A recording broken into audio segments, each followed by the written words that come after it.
Nous allons maintenant créer une leçon. Vous cliquez sur le bouton Ajouter une activité ou une ressource, descendez et allez chercher Leçon. Les activités sont tous par ordre alphabétique. Cliquez sur le bouton Ajouter et vous allez tomber dans un gabarit, une genre de coquille, où est-ce qu'on va décrire notre leçon générale. Donc, une leçon, c'est en réalité de l'enseignement programmé qu'on va faire sous forme de modules. On va simplement offrir ou donner de l'information sur une page et par la suite, on va vérifier par une page de questions si l'étudiant a bien compris. Dans la leçon, il y a plusieurs options. Donc, si on va dans le contrôle d'apparence, il y a plusieurs choses intéressantes qui peuvent être importantes pour l'apprentissage et pour l'encouragement aussi. La barre de progression, je préfère la mettre parce que l'étudiant va voir où il est rendu à sa leçon. Est-ce qu'il a fait 25% de sa leçon, 50%? Est-ce qu'il est rendu presque à la fin? Donc, ça peut devenir un outil motivateur et ainsi, pour l'étudiant, va peut-être passer un peu plus de temps pour la terminer. Afficher le score actuel, je trouve toujours intéressant de mettre un pointage sur la question, sur la leçon en tant que telle ou sur l'exercice.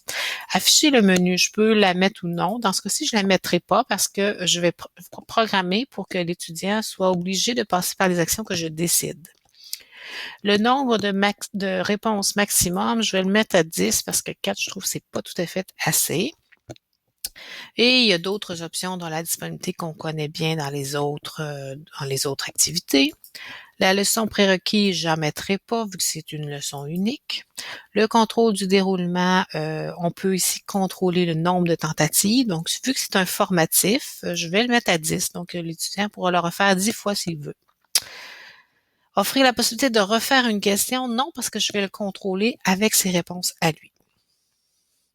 Ensuite, il y a les autres options régulières comme les notes. Dans ce cas-ci, je vais mettre l'exercice sur 10 points seulement. Est-ce que c'est une leçon d'entraînement? Oui, parce que dans le fond, c'est un formatif, donc je vais le mettre à oui. Est-ce que j'utilise la moyenne ou le maximum? Donc, ça peut être intéressant. Je permets plusieurs tentatives. Je vais utiliser seulement le maximum. Le nombre minimal de questions, je n'en mets pas. Réglage courant, c'est ce qu'on est habitué de voir dans les autres. Restreindre la disponibilité, c'est aussi comme les autres activités, ainsi que l'achievement. Donc, je vais cliquer sur Enregistrer et Afficher. Donc là, j'ai une leçon qui est vide, dans une coquille vide. Je vais mettre maintenant du contenu. Donc, le premier élément de contenu, je vais mettre une page de contenu, donc du texte. Je vais l'appeler texte de mise en contexte. Et là, dans le contenu de la page, je peux déployer mon bouton pour avoir plusieurs options. Je viendrai mettre un certain texte. Donc, par exemple, l'histoire de New York au 21e siècle. Là, je pourrais mettre des événements comme World Trade Center détruit le en septembre 2001. Voilà. Je pourrais ajouter d'autres textes, d'autres contenus. Je pourrais avoir aussi des sections de contenu 1, 2 et 3. Et ce que je vais lui dire maintenant, c'est que pour ce contenu-là, je vais l'enlever d'ici, je vais le mettre dans ma page de contenu. Ça me prend au minimum une plage de contenu. Je vais lui dire, après avoir lu ça, ça va aller à la page suivante. Je pourrais mettre d'autres sections de contenu, mais je vais me limiter à ça pour le moment. Et je fais enregistrer la page. Donc là, j'ai ma page de texte. Suite à ça, je vais ajouter une page de questions. J'ai le choix entre une question à choix multiple, une question à composition, donc il doit écrire un texte, correspondance, donc d'association, numérique, il doit rentrer un nombre pour répondre à la question.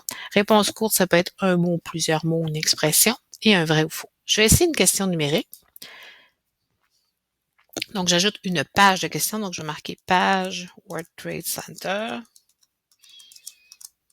Ça, c'est pour me dire où est-ce que je suis rendu dans mon processus. Le contenu de la plage. Maintenant, je vais mettre la question. En quelle année les tours jumelles du World Trade Center ont-elles été détruites? Voilà. La première réponse qui est la bonne, c'est 2001. je vais mettre un feedback, mettons bravo.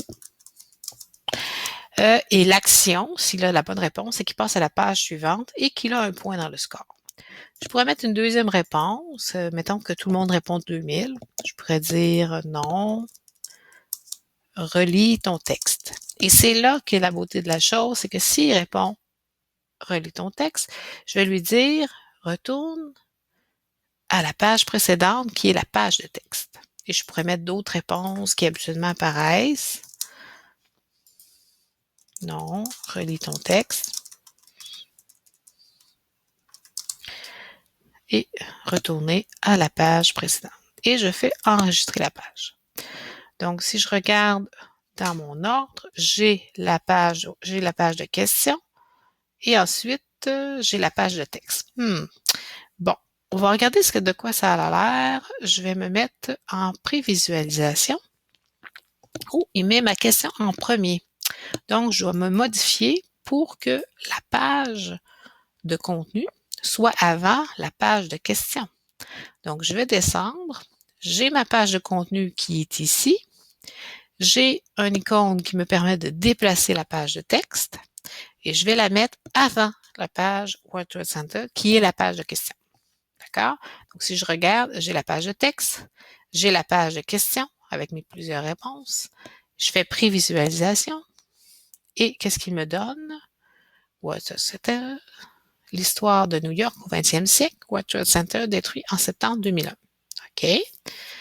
Et là, j'arrive à la page de texte, je réponds, je fais envoyer et je sais que c'est la bonne réponse. Si votre réponse est bravo, continuez et je termine la leçon. Qu'est-ce qui serait arrivé si au lieu de donner la bonne réponse, j'aurais donné une mauvaise réponse? Retournons, on refait la leçon, je lis mon texte, je clique sur mon bouton, je donne une mauvaise réponse, je clique sur envoyer et si votre réponse, non, relis ton texte, je clique sur continuer et il me ramène à ma page de texte. Donc, je suis comme dans une boucle, tant et si longtemps que j'aurais pas donné la bonne réponse, donc je pourrais pas sortir. Donc, si j'avais d'autres pages de texte, d'autres pages de questions, l'étudiant serait pris dans sa boucle jusqu'à temps qu'il ait la bonne réponse. Et une fois qu'il a la bonne réponse, il tomberait à la page suivante, qui pourrait être une autre page de texte avec une autre page de questions. Voilà.